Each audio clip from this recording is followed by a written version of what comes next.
There's a dude in the underground right now, and I can't figure out if I'm listening to him, or if I'm just listening to Che. We in a room, you ain't started love, and we gon' bring the vibes to you, we gon' bring the high. But before we jump into why I think Raininglol is a clone of Che, and what's the future for his career looking like, let's dive into Che past for people who don't know Che. So grab your popcorn or your blunt and sit back. And please feel free to debate in the comments, I want to hear your opinions.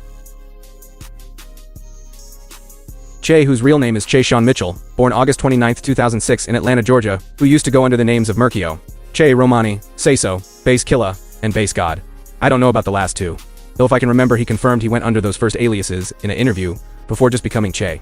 Che began making music in 2020 to 2021, initiating his career during the COVID-19 quarantine period, initially producing under aliases like Merkio. On BandLab, he gained traction in 2021 with his unique blend of plug amp, rage rap, and viral singles like Off the Lot remix. With his influences like Lil Tecca, Chief Keef, Playboy Carti, Pemoe, Illav Makanan, it would only make sense for his sound to include rage rap plus plug amp, dense orchestral textures, frothy hi-hats, distorted bass, atmospheric synths, emotionally intense delivery. Che would finally hit big lottery when he went viral on TikTok in 2021, or the track called Agenda, and last year opened for Yeet at Complex Con 2025, performing Mannequin with Xavier Sebaste, and even received a light 7 from Anthony Fantano. And knowing how strict Anthony Fantano is, that is not a bad rating. His album Rest in Bass July 2025 got a Pitchfork 8.3 also. How did we almost forget Che was affiliated with the online collective 4A Sona around 2021 to early 2022, during the height of the COVID-19 pandemic and the rise of the underground rage plug amp scene. The collective, which included Skywater, Rich Amiri, and Pritafon, was a Discord-based group known for its diss war competitions, and was highly active in the early 2020s. Che, then known by the moniker Merkio, began experimenting with production in 2021 and was part of this era, which preceded his widespread recognition for solo tracks like Agenda and Miley Cyrus. The group released projects such as 04 in 2022 and For the Fans in 2023, featuring members like Che, Pritafon, and Skywater. The collective is now considered defunct and inactive as members focused on their solo careers. Now that we covered Che and his background, let's uncover Raininglol, because most may know nothing about him at all. Same with me, I scrubbed the internet looking for any lil information I can find, and well, I got something. Now the internet is not always 100% right, so if I get anything wrong, correct me in the comments. Raininglol is an underground hip-hop rap artist connected to the CSUN California State University Northridge scene. Meaning he's an LA area guy, and not from Atlanta most likely. Genres tagged to him: electronic trap, experimental rap, southern rap. But he's pulling Atlanta's aesthetic as an LA dude. He's been making music only a short time, still very much emerging. No Wikipedia page on him, and minimal press outside underground circles. His first major interview was with Noah Rimshaw in Manhattan, February 2026 about his project, Die an Icon. One of the only sit-down interviews he's done, and he performed our IP at his first ever live show recently, February 2026. He recently participated in the Underground Sound Cypher March 2026, which is how he's been building credibility fast. And I actually reacted to that first video on my channel. His most streamed song has 600k SoundCloud plays, which is very promising for underground. His second biggest track, which would be RIP, sits at 342,000 plays. Now to get into the comparisons and why I think Raininglol is literally a Che clone, it's crazy because this short time Raininglol been dropping music, he already has a cult-like fan base. People will run to the comments defending this man anytime somebody brings up the fact he's copying Che, and it's like, I get it, you like the man, but bro, this man literally has no bone of originality in his body. Let me show you these two clips you most likely saw.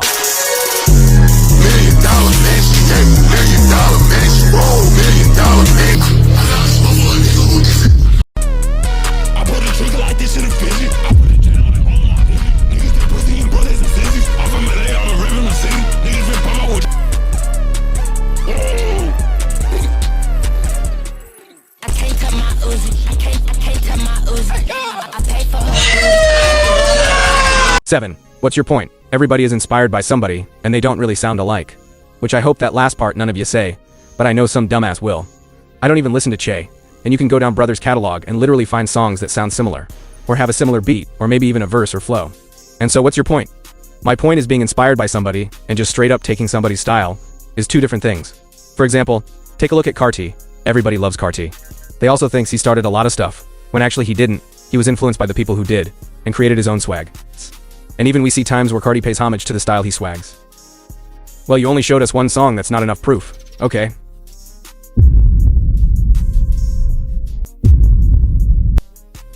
It's not just the sound, it's the delivery style, the aesthetic, the energy switches.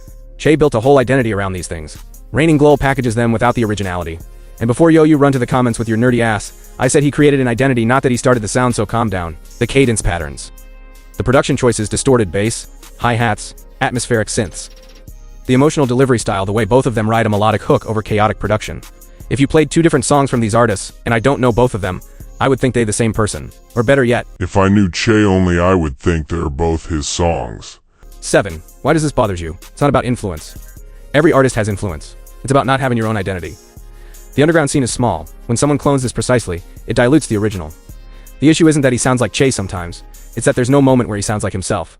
Is it homage, or is it just copying? Well, the answer is obvious. I mean, it's so bad even some die-hard fans he has agree. I mean, potential is there, as you can see, with 600K plays on SoundCloud as an unsigned underground act is real traction. The Underground Sound Cypher appearance March 2026 shows the community is taking him seriously. He got a sit-down interview in Manhattan. Someone is investing in his rollout. But without finding his own sound, he'll always be a second-tier version of something that already exists, with potential to become talented but stuck in someone else's blueprint. Honest take, the underground community is noticing him, but for the wrong reasons. If he drops a project that genuinely sounds different, this controversy becomes his origin story, and he grows. If he keeps running Che's blueprint, he gets stuck in the acceptable clone box forever. This isn't just about Raininglol. The underground is full of clones right now. The community has noticed. What does it mean for the scene?